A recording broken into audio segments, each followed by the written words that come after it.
আসসালামু আলাইকুম। প্রথমে জানাবো সংবাদ শিরোনাম। রাজনৈতিক দলগুলো অন্তর্বর্তী সরকারকে ব্যর্থ প্রমাণ করার চেষ্টা করছে বললেন নাহিদ ইসলাম। বিজয় দিবসে রাষ্ট্রপতির সংবর্ধনা অনুষ্ঠানে খালেদা জিয়া ও তারেক রহমানকে আমন্ত্রণ। জানাবো দেশের জনসংখ্যার 11.9% অপুষ্টিতে ভুগছে।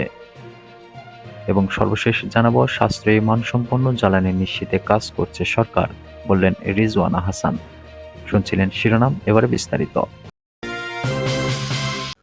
রাজনৈতিক দলগুলো অন্তর্বর্তী সরকারকে ব্যর্থ প্রমাণ করার চেষ্টা করছে বললেন নাহিদ ইসলাম। তথ্য ও সম্প্রচার উপদেষ্টা মোহাম্মদ নাহিদ ইসলাম বলেছেন, রাজনৈতিক দলগুলো চাচ্ছে তাদের অধীনে সংস্কার হোক, তাই তারা বর্তমান অন্তর্বর্তী সরকারকে ব্যর্থ প্রমাণ করার চেষ্টা করছে। তারা সংস্কারের পরিবর্তে নির্বাচনকে বেশি প্রাধান্য দিচ্ছে। বুধবার ডাক, টেলিযোগাযোগ ও তথ্য প্রযুক্তি মন্ত্রণালয় থেকে পাঠানো সংবাদ বিজ্ঞপ্তিতে বলা হয়, গতকাল মঙ্গলবার তথ্য ও সম্প্রচার মন্ত্রণালয় ব্রিটিশ গ্লোবাল পার্টনার্স গভর্নেন্সের প্রতিনিধি দলের সঙ্গে সাক্ষাৎকালে উপদেষ্টা এ কথাগুলো বলেন। প্রতিনিধি দলের সদস্য চিলির সাবেক সামাজিক উন্নয়ন মন্ত্রী জর্জিও জ্যাকসন সংস্কার ও নির্বাচন নিয়ে জানতে চাইলে নাহিদ ইসলাম উল্লেখিত মন্তব্য করেন। স্কটিশ পার্লামেন্টের সাবেক সদস্য লর্ড জেরিমাই পুরোহিস অন্তর্বর্তী সরকারের চ্যালেঞ্জ প্রসঙ্গে জানতে চাইলে নাহিদ ইসলাম বলেন, আইনশৃঙ্খলা পরিস্থিতি, অর্থনৈতিক সমস্যা, রাজনৈতিক দলগুলোর সঙ্গে সমঝোতার ভিত্তিতে সংস্কার কার্যক্রম এগিয়ে নেওয়া ও বিশ্বব্যাপী যোগাযোগ স্থাপন করাই অন্তর্বর্তী সরকারের মূল চ্যালেঞ্জ। তিনি আরো বলেন, একটি অভ্যুত্থানের মধ্য দিয়ে সরকার দায়িত্ব নিয়েছেন। এটি অভিনব একটি ঘটনা, যা এর আগে কখনো ঘটেনি। তথ্য উপদেষ্টা বলেন, আন্তর্জাতিকভাবে নানা রকম অপপ্রচার চালানো হচ্ছে। গণ-অভ্যুত্থানকে অনেকেই ঠিকমতো ব্যাখ্যা করতে পারছে না। এত অল্প সময়ে এত বড় এক স্বৈরশাসকের পতন কিভাবে হলো তা মানুষ বুঝতে পারছে না। ফলে দেশের ভেতরে ও বাইরে নানা রকম ষড়যন্ত্র হচ্ছে। সংখ্যালঘু নির্যাতন নিয়েও অপপ্রচার চালানো হচ্ছে। এই আন্দোলনটা যে গণতান্ত্রিক অভ্যুত্থান তা অনেকেই অস্বীকার করার চেষ্টা করছে। নাহিদ ইসলাম আরো বলেন, বাংলাদেশে দীর্ঘদিন ধরে মানবাধিকার সংকট চলেছে। মানুষ ভোট দিতে পারত না, কয়েক হাজার মানুষকে গুম করে ফেলা হয়েছে। একটা দমবন্ধ অবস্থার মধ্যে দেশের মানুষ ছিল। তাই মানবাধিকার রক্ষা করা অন্তর্বর্তী সরকারের অন্যতম প্রধান লক্ষ্য। বিজয় দিবসে রাষ্ট্রপতির সংবর্ধনা অনুষ্ঠানে খালেদা জিয়া ও তারেক রহমানকে আমন্ত্রণ। মহান বিজয় দিবস উপলক্ষে রাষ্ট্রপতির সংবর্ধনা অনুষ্ঠানে বিএনপি চেয়ারপারসন ও সাবেক প্রধানমন্ত্রী বেগম খালেদা জিয়া ও বিএনপির ভারপ্রাপ্ত চেয়ারম্যান তারেক রহমানকে আমন্ত্রণ জানানো হয়েছে। বুধবার রাতে গুলশানে বিএনপি চেয়ারপারসনের রাজনৈতিক কার্যালয়ে রাষ্ট্রপতির পক্ষ থেকে দাওয়াতপত্র পৌঁছে দেন রাষ্ট্রপতির সামরিক সচিব মেজর জেনারেল মোহাম্মদ আদিল চৌধুরী।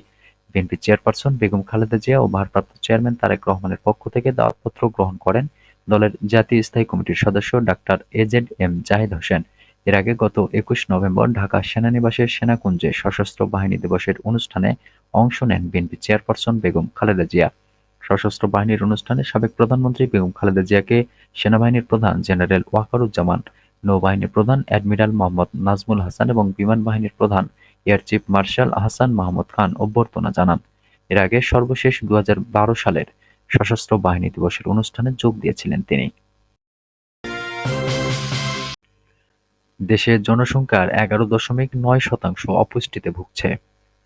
বাংলাদেশের জনসংখ্যার 11.9% অপুষ্টিতে ভুগছে। ক্ষুধা মোকাবেলায় বাংলাদেশে অগ্রগতি হলেও এখানে এখনো মাঝারি মাত্রার ক্ষুধা বিরাজ করছে। বুধবার রাজধানীর একটি হোটেলে আয়োজিত বিশ্ব ক্ষুধা সূচক 2024-এর প্রকাশিত রিপোর্টে এ তথ্য উঠে আসে।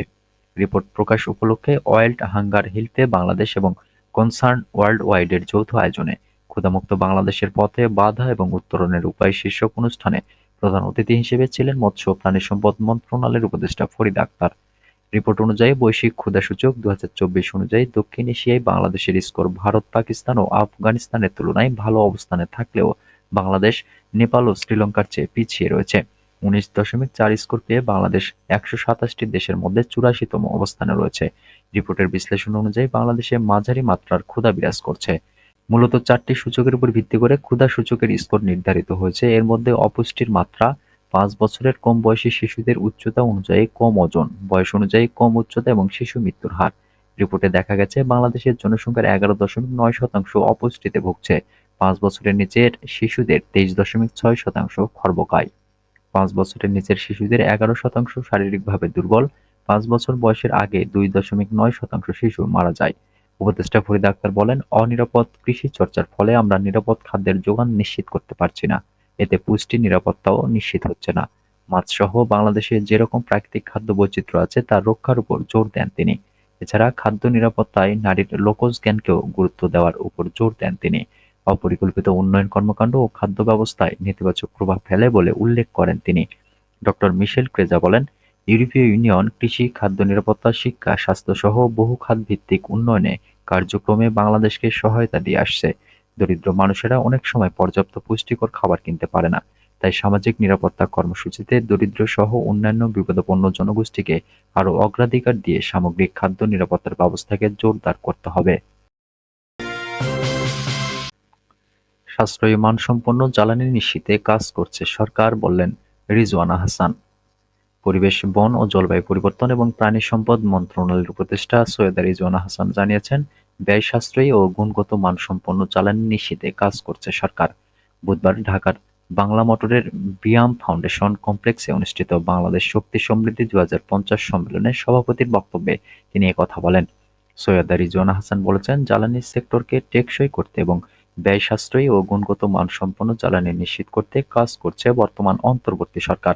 এ লক্ষ্যে সরকারের প্রয়োজনীয় নীতিমালা এবং আইনি কাঠামো গ্রহণ করবে।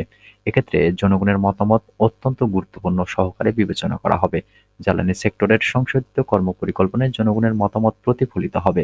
তিনি আরো বলেন, বিদ্যুৎ খাতের চ্যালেঞ্জগুলো মোকাবেলায় সরকার কাজ করছে। বিদ্যমান চুক্তিগুলোর অসামঞ্জস্যপূর্ণ হলেও সেগুলো বাতিল করা ব্যয়বহুল ও সময় সাপেক্ষ। তাই পরিকল্পনা করে কাজ এগিয়ে নিতে হবে। বিদ্যুৎ প্রকল্পগুলোর পরিবেশগত প্রভাব মূল্যায়ন ওয়েবসাইটে প্রকাশের নির্দেশ দেওয়া হয়েছে।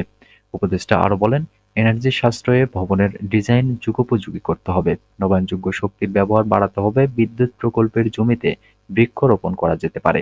সম্মেলনে প্রধান অতিথি ছিলেন বিদ্যুৎ, জ্বালানি ও খনিজ সম্পদ মন্ত্রণালয়ের উপদেষ্টা মোহাম্মদ ফাউজুল কবির খান।